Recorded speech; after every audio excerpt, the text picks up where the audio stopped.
back muli dito sa ating YouTube channel. Naway nasa mabuti po kayong kalagayan kasama ang inyong mga mahal sa buhay. At para naman sa mga subscribers natin na nasa ibayong dagat, isang malaking sakripisyo ang ginawa upang may mabago ang kanilang buhay at buhay ng kanilang pamilya. Dasal ko po lagi ang inyong kaligtasan. Pag-uusapan po natin on this vlog, pag-uusapan natin yung mga good luck flowers na pwede nyong ihanda sa darating na bagong taon. So you can actually prepare these flowers on January 1 or offer this flower on January 1. Ihahanda nyo ito sila on December 30 for 30-31, while you can also offer this one on the Spring Festival or the Chinese New Year. Isa-isahin natin. Ibabahagi ko sa inyo, i-discuss ko sa inyo na aangkop ng mga kulay at anong sinisimbolo nito. Magbibigay din tayo ng halimbawa ng mga bulaklak na pwede nyong i-set up sa mga sala ninyo, sa mga hapagkainan ninyo para sa bagong taon. Angkop para sa mga bagong taon. Hindi lang bagong taon ha, but this can also be used. Pwede nyo rin po itong gamiting mga flowers. Reference na ito ha.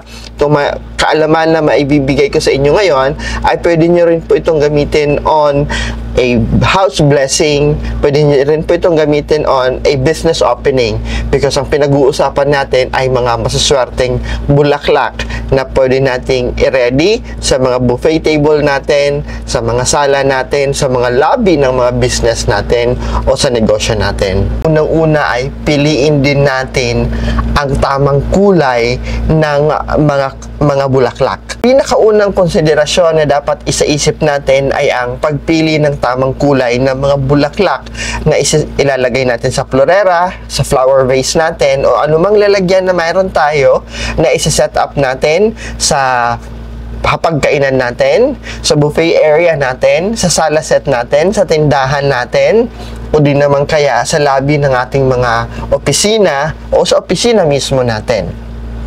Iisa-isahin natin ang mga kulay na ito at ano ang mga sinisimbolo ng mga ito. Unang-una, mainam pa rin at nangunguna pa rin ang kulay pula ng mga bulaklak. Bakit? Ang kulay pula na bulaklak ay sumisimbolo po ng passion on what you're doing. Yung naglalagablab na inspirasyon na kung ano man ang ginagawa ninyo, ano man ang profession ninyo, ano man ang hanap buhay ninyo. And yung enerhiya, magkakaroon ng positibong enerhiya ang lugar na pinagkakalagyan ninyo ng mga bulaklak na ito. And of course, with the energy and the passion, pag pinag-isa natin yan, it will produce happiness or kaligayahan. So, ang mga pulang bulaklak ay mga magagandang uri ng bulaklak, or ang kulay pula na bulaklak ay magandang klaseng bulaklak na pwede nating ialay, i-prepare, ihanda para sa bagong taon na pagsalubong, Spring Festival na pagsalubong, pagbubukas ng negosyo, o di naman kaya house blessing na gagamitin ninyo. Maganda ang mga bulaklak na kulay pula. Pero may mga paalala tayo mamaya-maya ng konti sa kung anong klaseng bulaklak dapat ang isasalin natin. Dito muna tayo sa pagpili ng tamang kulay. Ano namang iba pang kulay ang pwede nating isama or isali? Kasi we can actually do a combination of flowers. Pwedeng puro red lang o a combination of other colors para hindi siya ganon ka-monotonous. Sunod ay ang kulay dilaw. Ang mga kulay dilaw na bulaklak naman ay nagre-representa ng kaligayahan, ng pagiging positibo, and yung tinatawag nating good fortune. Magandang pasok ng pera, magandang swerte ang darating sa buhay o pangkabuhayan ninyo. Ito ang pagdumagdag tayo ng yellow o pag isinali natin ang yellow sa flower arrangement natin na ihahanda natin sa pagsalubong ng bagong taon, sa pagbubukas ng negosyo, ilalagay natin sa mga sala set natin o sa tindahan natin o sa opisina natin. So, dalawang kulay na po ha ang nabanggit natin. Pula at kulay dilaw, red and yellow, at ibinigay ko na po ang ibig sabihin ng mga ito. Sunod naman ay ang kulay pink. Ang kulay pink ay konektado or inahalin tulad o kinoconnect pagdating sa pagmamahalan, pag-iibigan, romansa, at ang pagdadalisay, harmony, yung walang gulo, walang kuskus balungos, walang komplikasyon ang mga buhay-buhay natin. Doon kinoconnect si pink.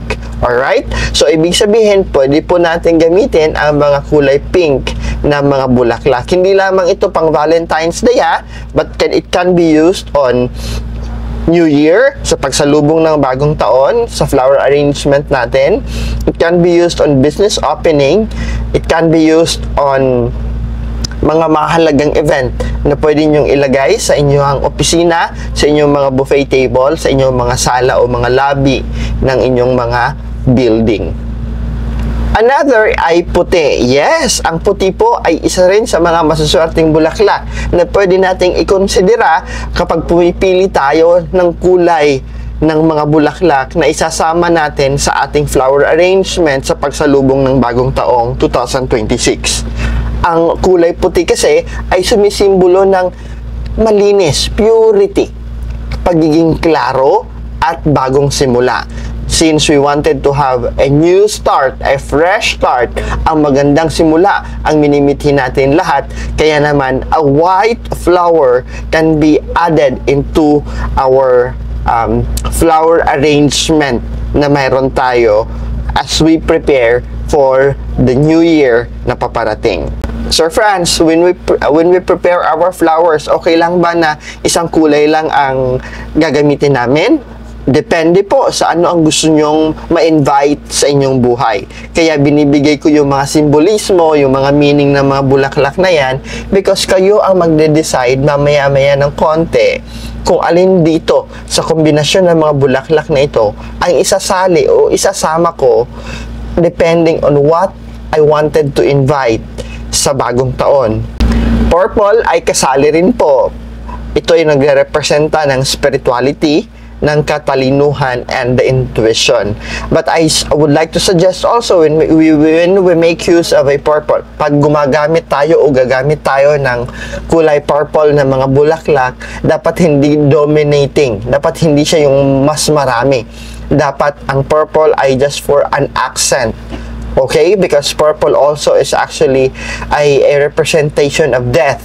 Kaya hindi masyado ko ini-encourage. But you can make use of this as an accent lang po. Most especially kasi marami tayong mga kababayan who actually have a heart or favorite talaga nila yung purple. Okay? Depende rin po sa pagka-purple, yung shade ng purple. So, I would suggest you guys make use of a pale. Yung papalapit sa powder purple or light purple ang gagamitin ninyo na klase ng bulaklak. And orange. Ang orange ay sumisimbolo kasi ng pagiging malikhain, yung creativity na hindi mo alam saan nang gagaling. Yun, ang ganda nun, ha?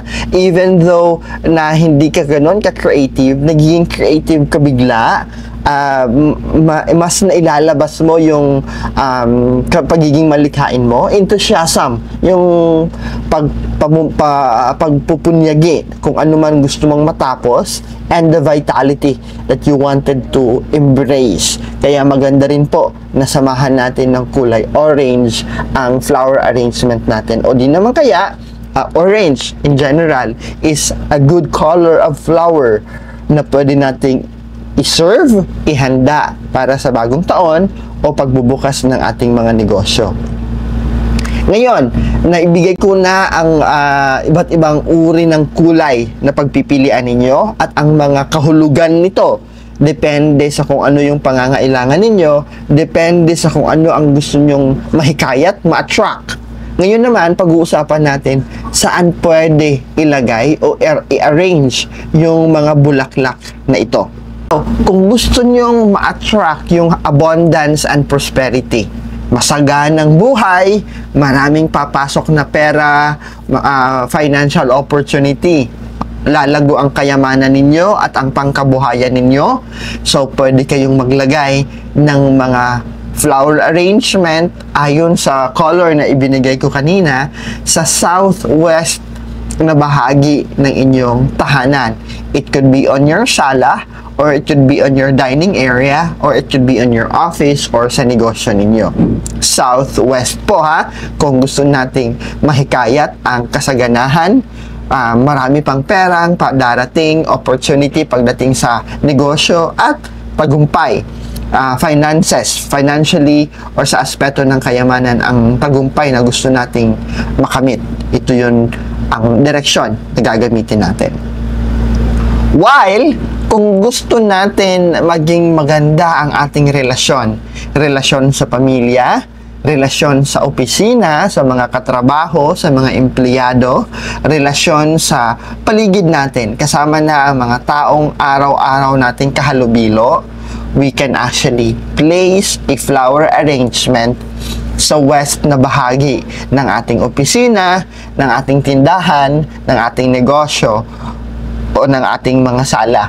So, ang flowers na ilalagay natin sa west ay makaka-hikayat, makaka-encourage ng mas pag-ibig, mas lalago, mas magbo-bloom ang pag-ibig, mas magiging maganda at dalisay ang relasyon ng bawat isa sa inyo, at mas magiging banayad ang every interaction ng bawat isa sa inyo sa araw-araw mong pamumuhay, sa araw-araw mong pakikisama sa kanila. So magiging panatag ka na maiiwasan yung awayan, maiiwasan yung hindi pagkakaintindihan.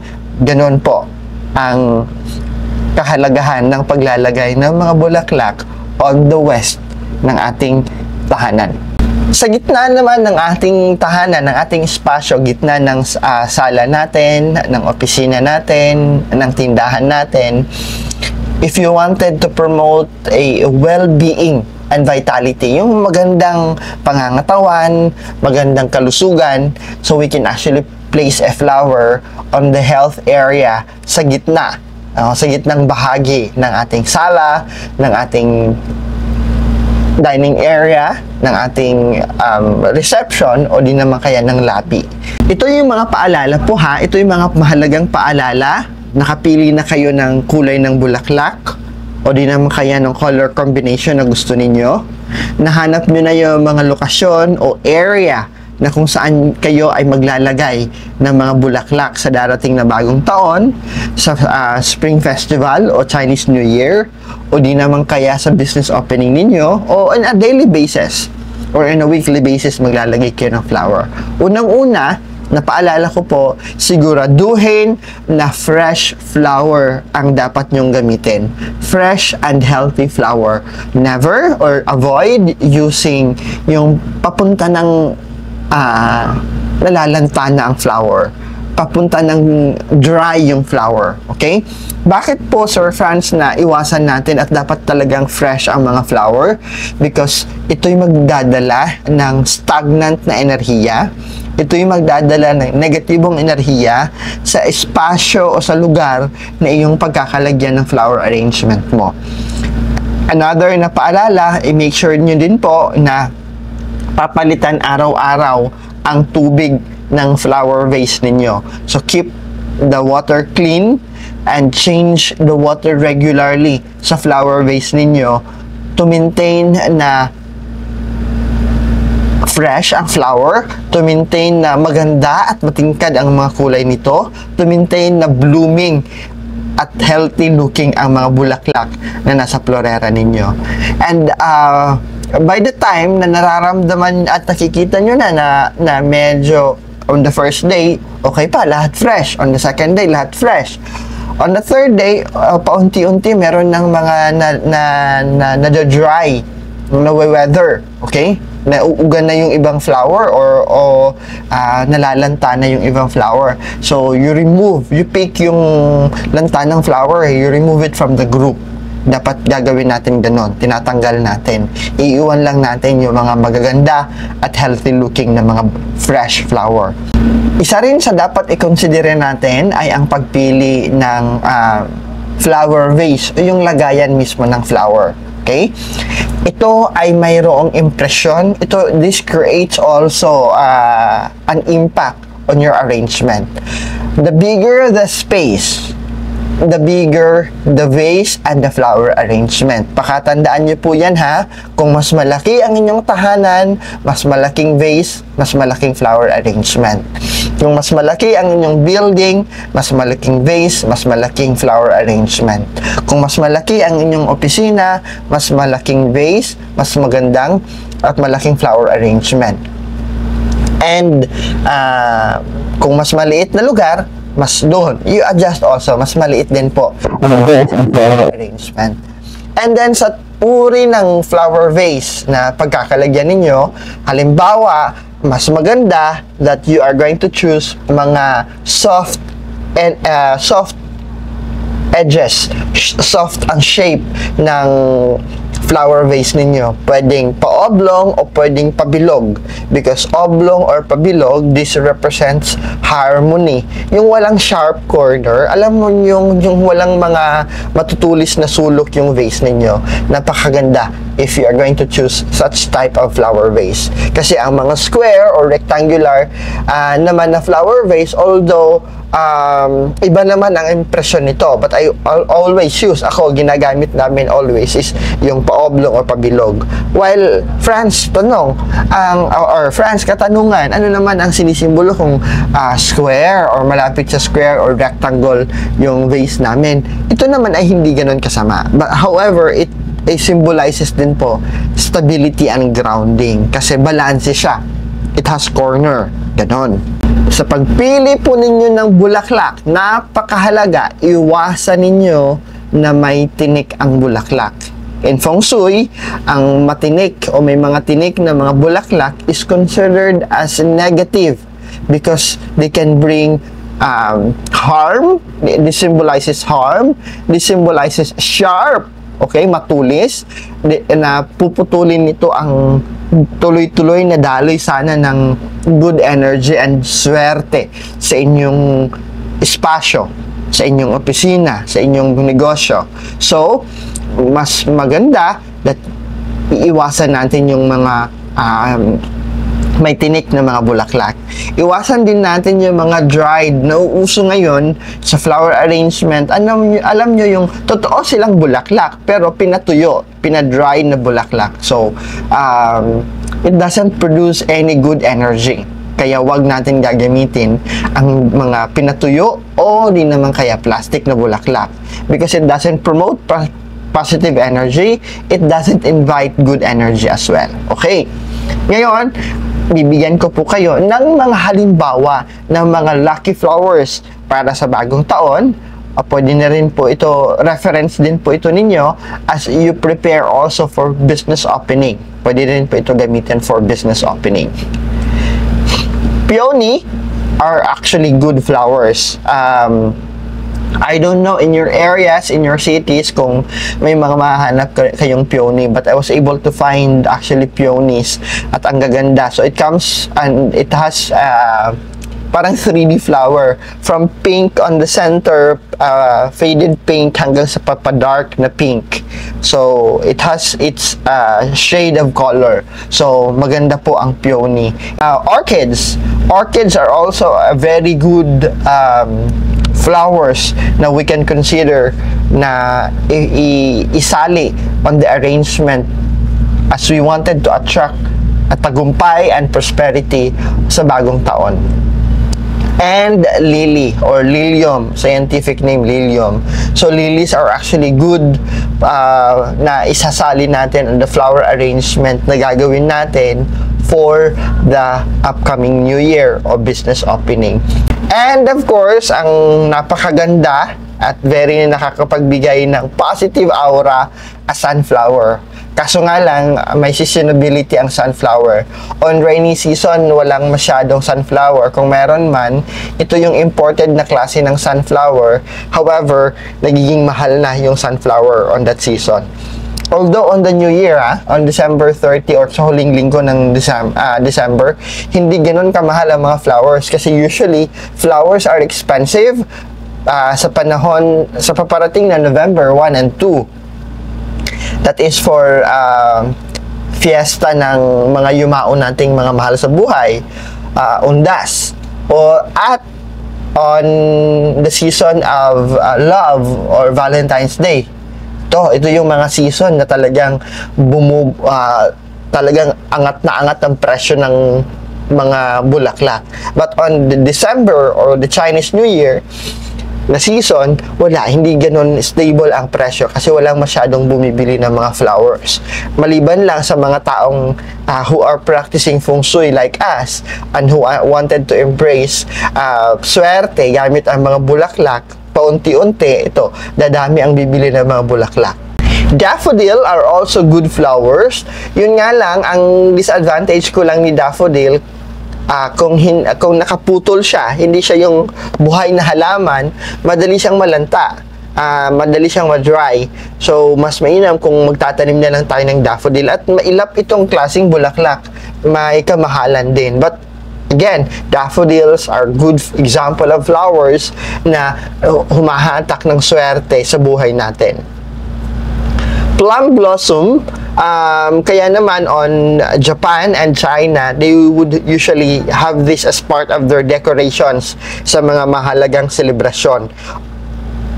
Lalong-lalo na kung auspicious celebration.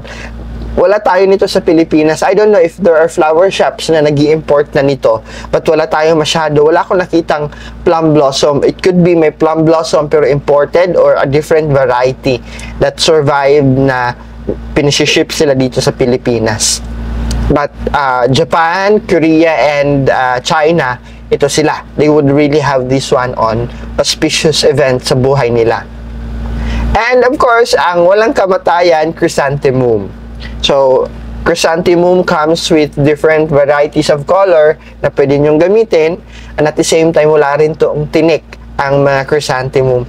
I was able to visit places in the Philippines na may mga plantation ng chrysanthemum, and I'm so happy on areas na sa Pilipinas, from Luzon down to Mindanao, may mga area po tayo na medyo malamig ang klima. Mga kababayan natin na mga flower farmers ay nagtatanim sila ng mga chrysanthemum. In fact, may mga farmers tayo na pag harvest season na ng mga cabbage or sayote nila, ang ipapalit nila mga bulaklak na halaman. Ganun yung nagiging cycle nila. Okay? So, pwede nyong isali ito. Very common. Hindi kayo mahihirapan maghanap ng mga chrysanthemum. I usually pick white and yellow na chrysanthemum. Ito yung pinipili ko. Yellow and white na chrysanthemum. Ay, nagpapasalamat po ako sa tulong ninyo na pagtagumpayan natin 2 years or 3 years ago yung notebook mo kinabukasan ko na project natin. Nakapaghatid tayo ng tulong sa mga, as I mentioned during the opening, sa mga gustong maging bahagi, mag-ambag ng kanilang donasyon at tulong, nandyan po sa screen ninyo yung RCBC Peso account ko, yung BPI Peso account ko, at yung GCash number natin.